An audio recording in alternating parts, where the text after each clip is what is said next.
You didn't get sick from the salad because you're unlucky. You got sick because your senses were tricked. Let's start with the two most common decoys, the sauce bomb and the spice bomb.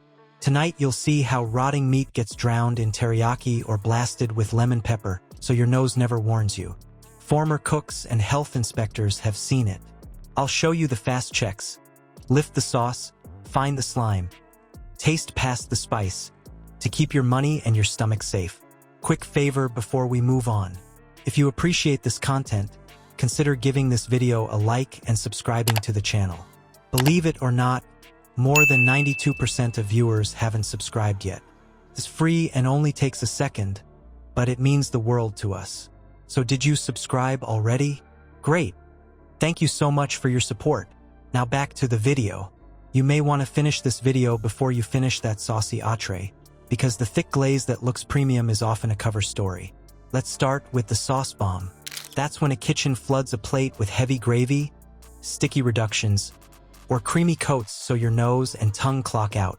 Strong aroma up top, slick mouthfeel, and sugar or salt to drown the truth. The setup is simple. The dish smells fine and the surface gleams, but the core protein tells on itself.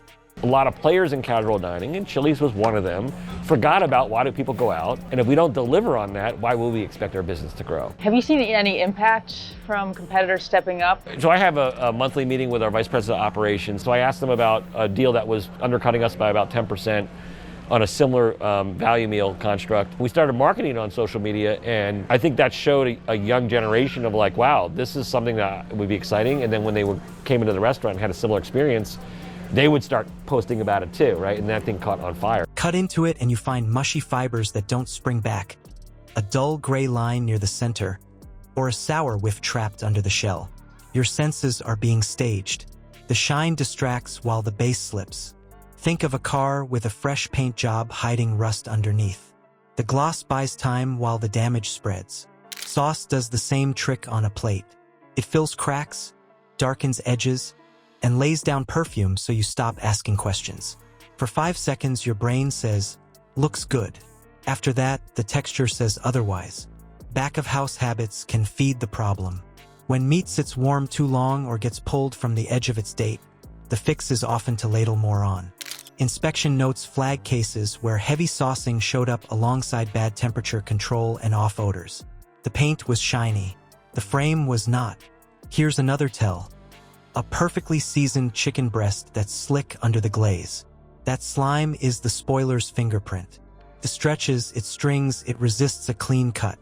No amount of rosemary can erase that. And the real kicker from food safety guidance is this. Big flavors hide warning signs, but they don't erase toxins formed before cooking. Heat can brown the outside. Can't reset what the clock already did. So how do you call the bluff without a scene or a wasted bill? First red flag is puddled sauce, especially if it floods the cut side.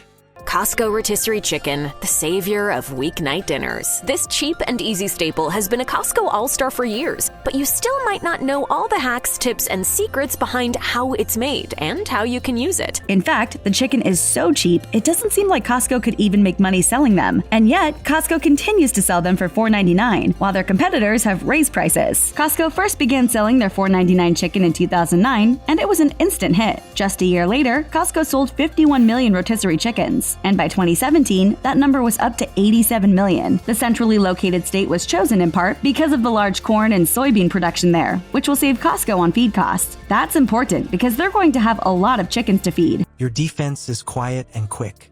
Lift or nudge the top layer with your fork. Smell and press at the seam. If it's slimy, stringy, or sour under the gloss, stop and send it back. Now let's move on to the spice bomb, because when the sauce fails, the shaker takes over. What they don't tell you is that a blizzard of seasoning can make spoiled food taste exciting. For about 5 bites. Let's start with the spice bomb.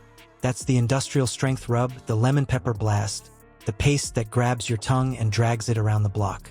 Pair it with the nuclear heat trick and you get a dish so hot and loud your guard drops. We were up 31% in sales, right? With, plus 20% traffic growth. And that just tells you the guest isn't just buying the lowest price out there. It's going to be very difficult for our competitors to catch up. Some of that's triple dipper, right? 7 or 8%, but a lot of it's not the triple dipper too. So the main reason why I think our business is doing a lot better today than it was 3 years ago is, once again, the fundamentals of casual dining, which is the food's better, the service is a lot better, and it's in a fun, friendly atmosphere. We've seen when new guests come in, the time it takes them to come back to the restaurant is compressed. Your brain reads steam and sting is safe, but heat can't undo the toxins that built up before the pan got hot. The risk stays even when the plate arrives hissing. The sizzle is theater. The hazard is upstream. It's like spraying air freshener in a moldy room. The scent is stronger. The problem is still there. On a plate, that means a wall of cayenne or ginger that floods the nose while the base stays off. Guidance in food safety is blunt on this point. Some bacteria make heat-stable toxins that survive cooking. Inspectors also flag patterns. Overseasoned proteins and reheated seafood pop up as repeat red flags. When a cook hides the base under spice, it often means the base needed hiding. You'll see it in the pairings. Lemon pepper to sandblast fishy notes.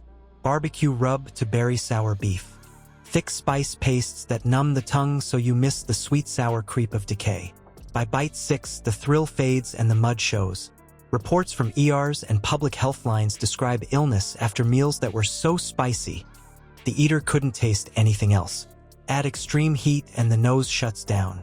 The hazard doesn't. That combo, scalding and overspiced, makes bad calls likely. So how do you taste past the noise when the plate is blazing? You slow it down. Let one bite sit for 15 to 30 seconds. Cooked chickens are going to go bad faster, and they want to keep them at a price point that'll make sure they're continuously going out the door. A lot of players in casual dining, and Chili's was one of them, forgot about why do people go out, and if we don't deliver on that, why will we expect our business to grow? People need a reason to make their trek to Costco, and what's a better reason than a quick and tasty low-cost dinner that's ready to serve? Then smell and taste again.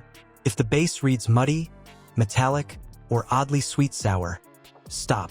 Favor dishes where you can name the core ingredient without guessing. Overspiced and steaming isn't brave. It's a flag. The real kicker. Sauce and spice can beat your senses, but your habits can't. If you use them every time. Strong flavor isn't a guarantee. It's often camouflage. Your fork test and a 30-second cool-down sniff are cheap insurance that keep you from paying for regret. You don't need drama at the table. Just pause, check the seam, and trust what you find. If this gave you something to chew on, hit like, subscribe, and share it with the friend who always orders the extra saucy special. More eyes, fewer stomach aches. Next, we expose lighting tricks and top-layer deception, the way a bright bulb and a fresh garnish stage a plate. The truth is that sprig on top is sometimes just set dressing.